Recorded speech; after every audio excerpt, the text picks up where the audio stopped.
está en línea Francisco Berbic. Le agradecemos a Francisco porque además está en Brasil atendiendo cosas de su trabajo. Es abogado especialista en causas colectivas e de interés público, además de docente universitario, e integra esta coordinadora. Francisco, ¿cómo va? Pablo Caruso y todo el equipo de Que Vuelvan, te saludamos. ¿Cómo estás? Hola Pablo, muchas gracias. ¿Cómo están todos? Gracias, y gracias por este tiempo y esperarnos un rato. Francisco, ¿hace cuánto que ustedes tienen este trabajo ya sistematizado? Nosotros empezamos a trabajar con este tema en mayo del 2018.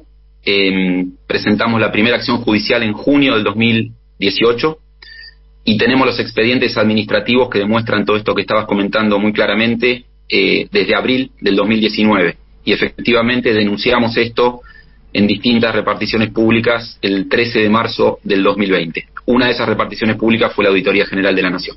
Antes de entrar en detalle, Francisco, en el informe de la auditoría que me imagino leyeron en la coordinadora, ¿está contemplado lo que ustedes presentaron? Es decir, ¿es parte de la elaboración de este informe?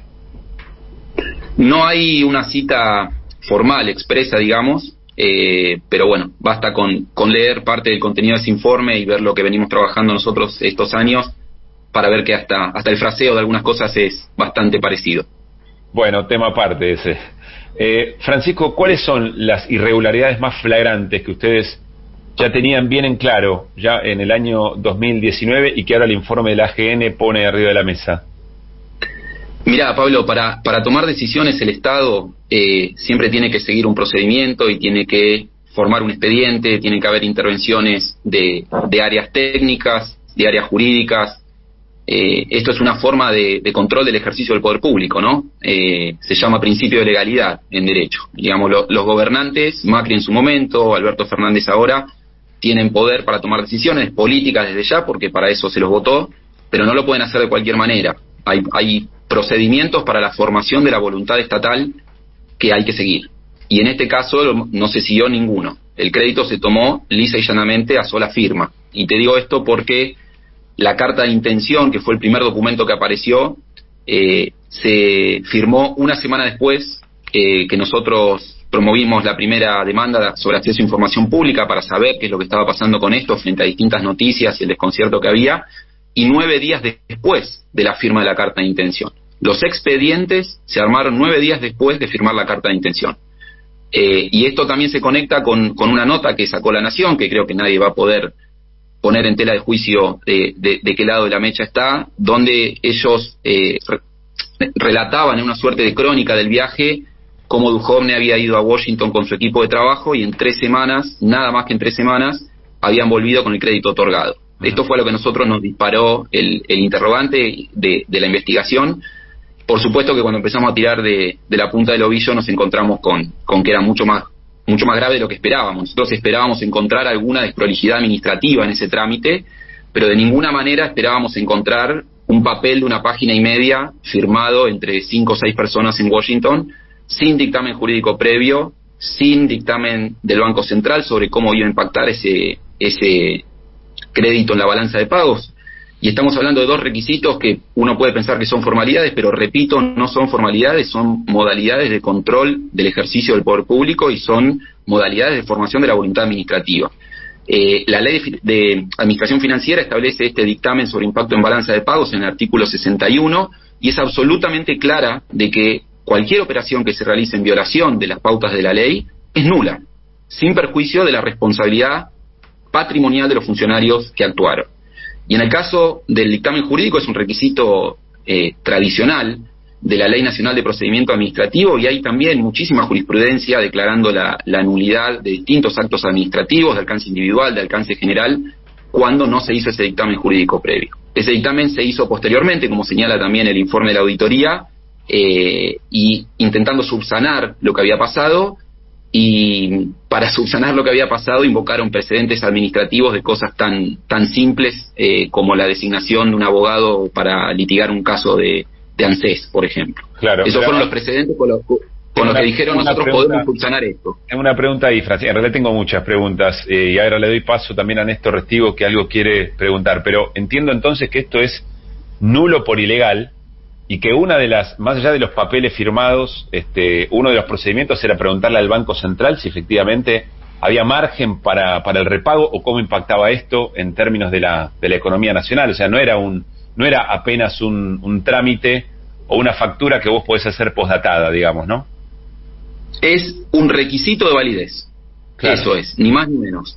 Y te agrego una cosa más, como parte, nosotros presentamos varias denuncias y pedidos administrativos y un par de 3 acciones judiciales. Uno de esos pedidos administrativos fue dirigido directamente al Banco Central para pedirle ese dictamen. Ya sabiendo que no estaba en los expedientes, le pedimos al Banco Central ese dictamen y le pedimos también los expedientes donde lo que debería haber habido es el análisis técnico que deriva en ese dictamen y que dice, bueno, podemos tomar este crédito porque no nos va a reventar como nos está reventando. El Banco Central nos contestó, curiosamente, nosotros pensamos que no nos iba a contestar, nos contestó que había hecho una evaluación conjunta con el Fondo Monetario Internacional, o sea, el acreedor externo, que viene a hacer sus negocios acá, negocios políticos, por supuesto, geopolíticos diría, y además se había juntado con el Ministerio de Hacienda, que es el órgano de la administración central al cual ese dictamen tiene que controlar. ¿Sí? El Banco Central es una entidad autárquica, no es parte de la administración centralizada. Esto por ahí es un poco técnico, pero imaginen que dentro del Estado hay ciertos organismos que tienen otro tipo de independencia y que justamente esa independencia está vinculada con controles sobre la administración pública centralizada, sobre los funcionarios que administran regularmente el país. Entonces, lo que nos dijo el Banco Central, otra vez reconociendo de que ese dictamen no se había hecho, nos dijo que habían hecho una evaluación conjunta con el Fondo Monetario y con el Ministerio de Hacienda y que como se habían puesto de acuerdo directamente habían firmado la carta de intención. Tremendo. Ya le doy a Néstor, pero antes quiero decirles que este trabajo que hace la coordinadora a la que pertenece Francisco es en conjunto con el Movimiento Nacional de Empresas Recuperadas y también con el Centro de Estudios Estratégicos para la Integración Financiera, y en su momento pretendieron difundir que esto sea absolutamente público. Esto se sabe, insisto, de por lo menos el 2019. Para mí es un dato político sobre el que después quiero volver. Néstor. Francisco, ¿qué tal? La pregunta tiene que ver sobre qué derivaciones penales, o sea, de tipo individual o contractuales inclusive, referidas al contrato en sí entre el Estado Nacional y el FMI, se puede derivar o derivan de este informe. Bien, bueno, primero les cuento que hay 2 causas judiciales en trámite por este tema. Sí. Una de esas causas es la causa por acceso a información pública, que es la causa Codiani. Codiani era el coordinador del Centro de Estudios para la Integración Financiera, donde el Estado Nacional, el Poder Ejecutivo, fue condenado en septiembre del 2019 a informar si la información que estamos pidiendo existe y, en caso de que existe, entregar la documentación pertinente. Sabemos que no existe porque en abril de ese año, en el marco de ese mismo proceso, nos entregaron los expedientes. Y esos expedientes surge, lo que te decía, que fue iniciado 9 días después de la firma de la carta de intención y donde no está efectivamente esta información. Está reconocido que el dictamen jurídico se hizo posteriormente, está reconocido que el dictamen técnico del Banco Central no se realizó, no hay no hubo habilitación del Poder Ejecutivo para que ninguno de los 2 firmantes de la carta lo hiciera, ni siquiera hay resoluciones del Banco Central ni del Ministerio de Hacienda, con lo cual esa condena en septiembre del 2019, el Poder Ejecutivo macrista por entonces lo llevó a la Corte Federal y la Corte la tuvo 33 meses para resolver y sacó una sentencia de una sola línea diciendo que el recurso del Poder Ejecutivo no refutaba todos los argumentos y con eso dejó firme la condena. Este expediente está desde octubre del año pasado cajoneado en el juzgado. Esto significa que la actual gestión de gobierno va a tener que contestar si efectivamente esta información existe y en su caso entregar copia. Repito, esta información no existe porque tenemos los expedientes desde abril del 2019 y es información que efectivamente no está. Y la otra causa, que es una causa por nulidad, es una causa en la que trabajamos muchísimo, que terminamos presentando, acompañando desde la coordinadora del Movimiento Nacional de Empresas Recuperadas, al Vasco Murúa, a quien le quiero mandar un especial saludo porque le puso el cuerpo a esto cuando nadie se lo quería poner. Esa causa fue rechazada. Nosotros llegamos a presentar esa causa el 3 de diciembre del 2019 contra reloj porque entendíamos que era importante presentarla antes de que se fuera la gestión de gobierno que había hecho esto, y esa causa fue rechazada en primera instancia con un rechazo confirmado en la Cámara Contenciosa Federal de Capital por razones de legitimación. Esto es una cuestión un poco técnica, pero la van a entender muy fácil. Para promover casos colectivos como este, porque es un caso efectivamente colectivo, donde estamos pidiendo la nulidad del acuerdo, ni más ni menos, en representación de las pequeñas y medianas empresas, micro, pequeñas y medianas empresas, y también de sus trabajadores y sus trabajadoras. Eso es ni más ni menos que lo que representa el Vasco Murúa y el MENER en este caso. Recordemos que cerraron más de 20.000 pymes durante el periodo macrista. Nos dijeron tanto en primera instancia como en la Cámara que no teníamos legitimación, o sea que no teníamos derecho a empezar a discutir esto. No dijeron que el crédito es válido, no dijeron que nuestro planteo está mal hecho, nos dijeron, ustedes no pueden discutir esto. Nosotros presentamos un recurso extraordinario federal, la Cámara contra todo pronóstico concedió ese recurso extraordinario federal y este caso está en la Corte para resolver desde agosto del 2021. Hace 21 meses que la Corte Federal tiene esta causa para resolver, repito, si podemos empezar a conversar o no sobre una nulidad que, vuelvo a la carga una vez más, es absolutamente manifiesta y está aprobada con instrumentos públicos validados por el propio Ministerio de Hacienda en sede judicial. Más allá de las causas que hay, que también sé que hay otras por la responsabilidad de los funcionarios, ¿no? de Economía y del propio expresidente, sobre el contrato en sí entre el Estado Nacional y el FMI, ¿hay antecedentes de nulidad de un acuerdo así en otros países? Quiero decir, ¿son judiciables los créditos del FMI en alguna institución, en algún tribunal superior internacional? Te agradezco mucho por la pregunta porque es una de las primeras objeciones, una de las primeras críticas que hicieron a nuestro trabajo cuando presentamos la nulidad. Uno piensa, la nulidad de un crédito de 57.000 millones de dólares, estos pibes están locos. Y nosotros lo que les pedíamos es que fueran a leer la demanda. Trabajamos mucho en ese caso y justamente la discusión que vos planteás es una discusión clave. Sabemos que el Poder Judicial no puede intervenir en políticas públicas discrecionales, que es su facultad privativa del Poder Administrador, pero sí puede intervenir y tiene una misión institucional indelegable de intervenir, y lo ha hecho en infinidad cantidad de veces, en el control del principio de legalidad, de la actuación de la administración.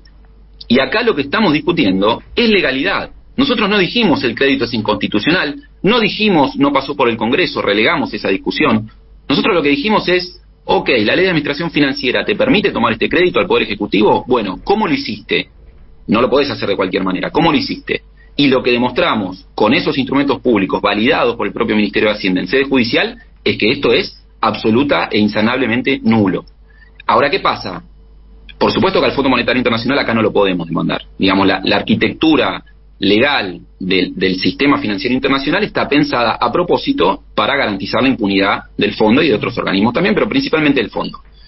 Entonces, nosotros planteamos un caso solo contra el Estado Nacional, es una petición de nulidad modesta, donde ni siquiera planteamos contra lo que es el principio general que haya que devolver el dinero, porque ese dinero, los 44.000 millones de dólares, llegaron y se fueron. Claro. Nosotros pedimos una declaración de nulidad que tenga efecto hacia adelante, por lo menos, y concretamente para que esto no se haga construir realmente un nunca más a deudas tomadas de esta manera, de manera rápida, secreta y abusiva para imponer condiciones en países en desarrollo como nosotros, y que por supuesto también hace una sentencia que permita perseguir la responsabilidad personal de quienes intervinieron en esto, que lo dice la propia ley de administración financiera, lo instruyó Alberto Fernández en el decreto 239 del 2021, después de la apertura de sesiones del año 2021, instruyó dos cosas ahí: a la Oficina Anticorrupción para iniciar la denuncia penal, está iniciada, la tiene la jueza Capuchetti, la Procuración del Tesoro se presentó como querellante también por instrucciones del presidente, pero ese decreto, no nos olvidemos, que también instruye a determinar el agravio patrimonial que generó esto, el daño patrimonial que generó esto,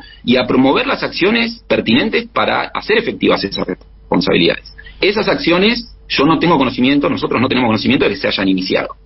Pero, como te digo, esta causa, que está en la Corte desde hace 21 meses para ver si podemos empezar o no con la conversación, es una causa donde además pedimos que se abra audiencias públicas, pedimos que se permita la participación de expertos y de expertas, porque entendemos que es una discusión que va mucho más allá del interés del Movimiento Nacional de Empresas Recuperadas, que tiene claramente un interés muy fuerte en esto, pero, digamos, basta ver lo que está pasando en la actualidad, basta ver todas las discusiones económicas y macroeconómicas que estamos teniendo, y en todas está el fondo atrás, en todas, con esto, ¿sí? Estamos charlando con Francisco Berbic, insisto, él es integrante de la Coordinadora de Abogados y Abogadas de Interés Público que presentaron toda esta información de nulidad y ilegalidad del acuerdo con el fondo allá por el año 2019.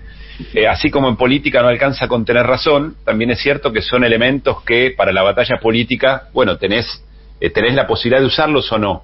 Mi última pregunta, Francisco, es, y como militante, porque me imagino que todo lo que hicieron no se puede hacer sin un compromiso militante más allá del rigor técnico y la honestidad intelectual. ¿Cómo te sentís o cómo se sienten, habiendo estado todo esto a disposición desde, por lo menos públicamente, desde que lo presentaron a la AGN en el 2020? Si sentís que efectivamente la política utilizó todo esto que ustedes sistematizaron para dar la discusión en torno a, bueno, por lo menos la negociación con el fondo respecto de cómo se hacía para devolver toda esta guita. Mira, hemos pasado por distintos estados de ánimo. Somos unos optimistas natos y nos gusta creer que esto sirvió mucho en la negociación que se dio con el fondo para firmar el último acuerdo de febrero del 2022, el de facilidades extendidas.